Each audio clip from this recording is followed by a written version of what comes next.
ಈರುಳ್ಳಿ ಹಾಕೊಳ್ಳೋಣ. ಕರಿಬೇವಿನ ಸೊಪ್ಪನ್ನು ಹಾಕೊಳ್ಳೋಣ. ಕೊತ್ತಂಬರಿ ಸೊಪ್ಪು ಹಾಕೊಳ್ಳೋಣ. ಸ್ವಲ್ಪ ತಿನ್ನೋ ಸೋಡಾ ಹಾಕೋಣ. ಸ್ವಲ್ಪ ಜೀರಿಗೆ, ಸ್ವಲ್ಪ ಓಮ್ ಕಾಳು ಮತ್ತು ಖಾರದ ಪುಡಿ. ನಿಮಗೆ ರುಚಿಗೆ ಬೇಕಾದಷ್ಟು ಖಾರ ಪುಡಿನ ಹಾಕ್ಕೊಳ್ಳಿ.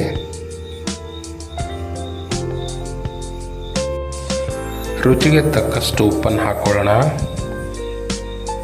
ಇನ್ನು ಸಣ್ಣದಾಗಿ ಕಟ್ ಮಾಡಿಕೊಂಡಿರ್ತಕ್ಕಂತಹ ಸಬ್ಬೆ ಸೊಪ್ಪನ್ನು ಹಾಕ್ಕೊಳ್ಳೋಣ.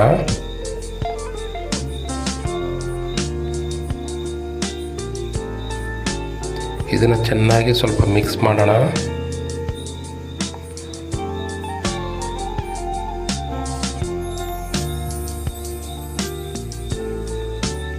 ಇದಕ್ಕೆ ಸ್ವಲ್ಪ ಕಾದಿರ್ತಕ್ಕಂಥ ಎಣ್ಣೆಯನ್ನು ಹಾಕ್ಕೊಳ್ಳೋಣ.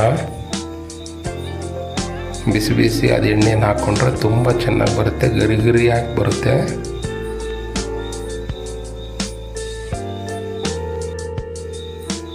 ಮತ್ತು ಇದನ್ನು ಚೆನ್ನಾಗಿ ಮಿಕ್ಸ್ ಮಾಡ್ಕೊಳ್ಳೋಣ. ಈ ಎಣ್ಣೆ ಎಲ್ಲ ಈ ಹಿಟ್ಟಿನ ಜೊತೆ ಎಲ್ಲ ಚೆನ್ನಾಗಿ ಮಿಕ್ಸ್ ಆದ ನಂತರ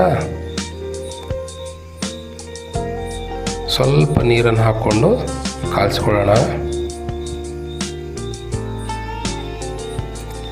ಇದು ಬಜಿ ಬಿಡುವ ಹಂತಕ್ಕೆ ಬರೋವರೆಗೂ ಚೆನ್ನಾಗಿ ಕಾಯಿಸ್ಕೊಳ್ಳೋಣ.